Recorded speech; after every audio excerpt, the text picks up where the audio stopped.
Taxi ஆப்பின் உத்தரவாதம். Trip cancellation இல்லை, extra payment இல்லை, நியாயமான கட்டணம். இதுவே ஃபாஸ்ட் ட்ராக் டாக்ஸி ஆப்பின் உத்தரவாதம்.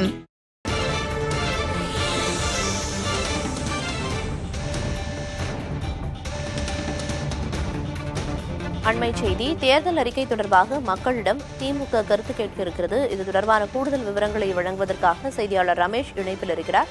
ரமேஷ், கூடுதல் விவரம். தேர்தல் அறிக்கை சம்பந்தமாக ட்விட்டர், பேஸ்புக் மூலமாக கருத்துக்களை தெரிவிக்கலாம் என்றும், அதே போல பாத்தீங்கன்னா பல்வேறு விதமான புதிய டெக்னாலஜியை பயன்படுத்தியும் அனுப்பலாம் என்றும் திமுக தேர்தல் அறிக்கை குழு தற்போது சொல்லியிருக்காங்க. ஏற்கனவே கனிமொழி தலைமையில ஒரு குழு போட்டிருக்காங்க. அந்த குழு இந்த மாதம் முழுவதுமாக பல்வேறு மாவட்டங்களில் சென்று டவுன் ஹால் கூட்டங்களை நடத்தி மக்களிடம் கருத்துக்களை கேட்க இருக்கிறாங்க.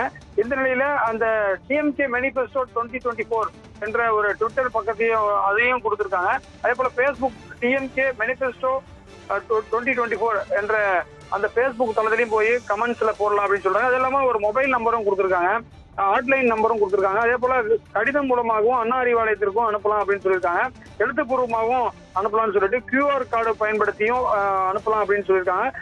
இந்த தேர்தல் அறிக்கை பணிகள் சூடுபடுத்திருக்கிறேன். ஒவ்வொரு கட்சியும் தேர்தல் அறிக்கை தயாரிக்கக்கூடிய குழுக்களை அறிவிச்சிருக்காங்க. திமுக குழுவில் TK சிவங்கோன் போன்ற உயர் நிர்வாகிகள்லாம் இருக்காங்க.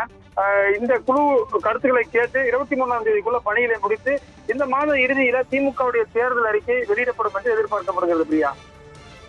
ரமேஷ், தேர்தல் அறிக்கையை தயார் செய்யறதுக்கு முன்னாடி மக்களோட எதிர்பார்ப்பு என்ன அப்படிங்கறத மக்கள் கிட்டேயே கேட்கறதுக்கு திமுக முடிவு செஞ்சு இந்த மாதிரி ஒரு திட்டம் கொண்டு வந்திருக்காங்க. குறிப்பா என்னென்ன வழிகள்ல மக்களோட கருத்துக்களையும் எதிர்பார்ப்புகளையும் கேட்க இருக்காங்க அப்படின்னு குறிப்பிட்டீங்க. நேரடியா ஏதாவது ஒரு கூட்டம் நடத்தியோ அல்லது மக்களை ஒரு தரப்பா திரட்டியோ அவங்களோட கருத்தை நேரடியா கேட்கறதுக்கும் வாய்ப்பு இருக்கா? நிச்சயமாக அதற்கும் வாய்ப்பு இருக்கிறது. அதுதான் பாத்தீங்கன்னா ஏற்கனவே ஷெட்யூல் போட்ட 9ஆம் தேதி சேலம், அதே போல தமிழ்நாட்டில் ஒரு பிரதான நகரங்கள் கோவை, மதுரை உள்ளிட்ட நகரங்கள்ல அவங்க டவுன் ஹால் மீட்டிங் சொல்லுவாங்க. அதுல எல்லா தரப்பு விவசாயிகள், வணிகர்கள் என அனைத்து தரப்பினரும் தங்களுடைய கோரிக்கையில சொல்லலாம். அது மட்டும் இல்லாம நேரில் வர முடியாதவங்க இந்த மாதிரி அனுப்பலாம், மெயில் அனுப்புறவங்க மெயில் அனுப்பலாம். அது போன்ற பல்வேறு வசதிகள் மூலியமாக கேட்கப்படுகிறது. எனவே இந்த முறை பாத்தீங்கன்னா PTR பழனிவேல் தியாகராஜன், TRB ராஜா போன்றவர்களும் அந்த அறிக்கை குழுவுல இருக்காங்க. எனவே 25ஆம் தேதி இந்த மாதத்திற்குள் அனைவருமே அனுப்பி வைக்கணும் அப்படின்னு சொல்லியிருக்காங்க. எனவே மக்களாட்சி நடைமுறையின் ஒருங்கிணைந்த பகுதியாக இந்த கருத்துக்களை நீங்கள் தெரிவிக்கணும் அப்படின்றதையும் அந்த அறிக்கையில சொல்லியிருக்காங்க.